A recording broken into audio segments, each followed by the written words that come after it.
Use जब भी होगा तो कमजोर आप भी होगा। किसी भी ताकतवर व्यक्ति को आप कभी यूज नहीं कर सकते। हिंदुस्तान में विवाह दो परिवारों के बीच में होता है, और पुरु कबीले का बेटा जो है वो जॉनी लीवर की तरह है, और पुरु कबीले की बेटी ऐश्वर्या राय की तरह है। वैवाहिक रिश्तों के आधार पर सामाजिक, सामरिक और राजनीतिक ताकत में वृद्धि। स्त्री वस्तु बन गई किसकी?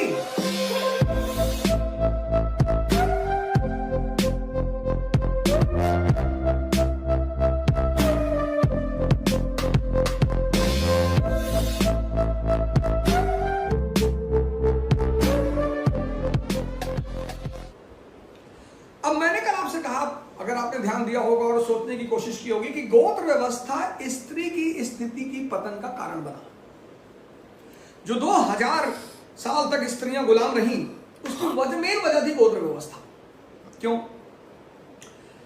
अब गोत्र व्यवस्था ने स्त्री को एक वस्तु बना दिया। किस चीज की वस्तु?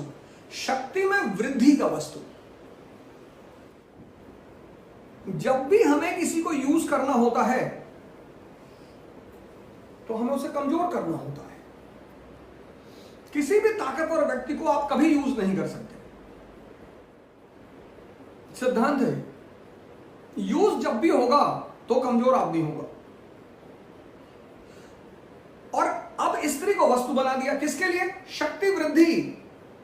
कल मैंने आपसे कहा कि हिंदुस्तान में विवाह दो व्यक्तियों के बीच नहीं होता। हिंदुस्तान में विवाह दो परिवारों के बीच में होता है।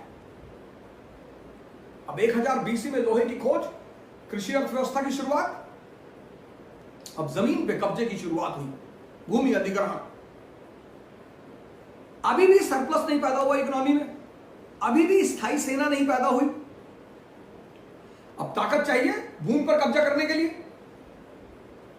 तो जब गोत्र व्यवस्था पैदा हुई और यह हुआ कि एक ही गोत्र में विवाह नहीं करेंगे, तो अब एक ही कुल में विवाह नहीं होगा, एक कबीला दूसरे कबीले में विवाह करेगा।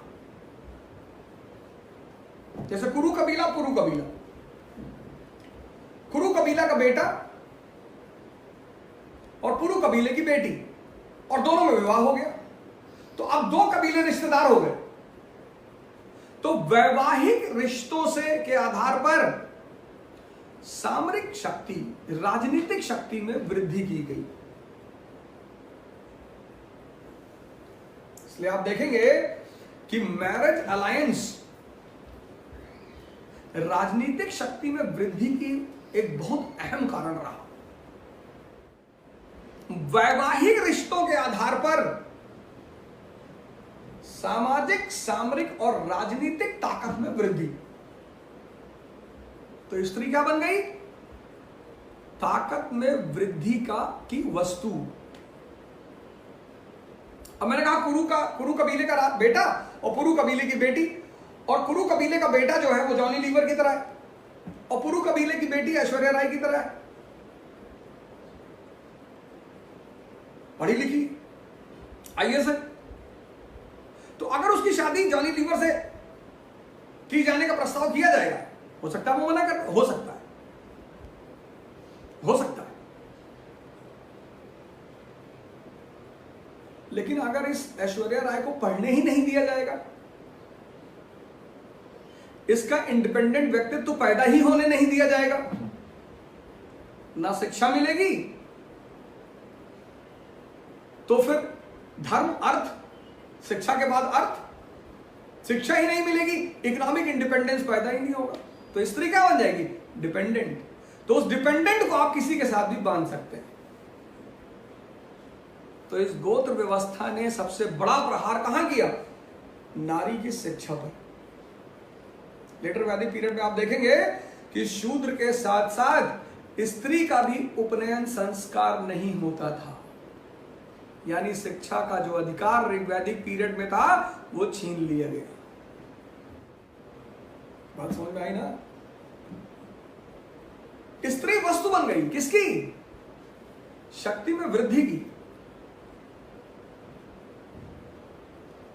और अगर तुम स्त्री को ताकतवर रहने दोगे तो तुम उसे यूज नहीं कर पाओगे। तो हमें उसकी ताकत कम करनी थी, और ताकत कम करने का सबसे सीधा सरल माध्यम है आदमी की शिक्षा छीन लो। इसलिए आजाद भारत में जब स्वतंत्रता आंदोलन चला तो स्त्रियों ने बढ़ चढ़कर हिस्सा लिया, खूब लड़ी। तो आजाद भारत ने उनको फिर से वो शिक्षा का अधिकार वापस कर दिया। और आज जो उनका सम्मानजनक स्थान समाज में है, उसमें सबसे बड़ी भूमिका है शिक्षा की।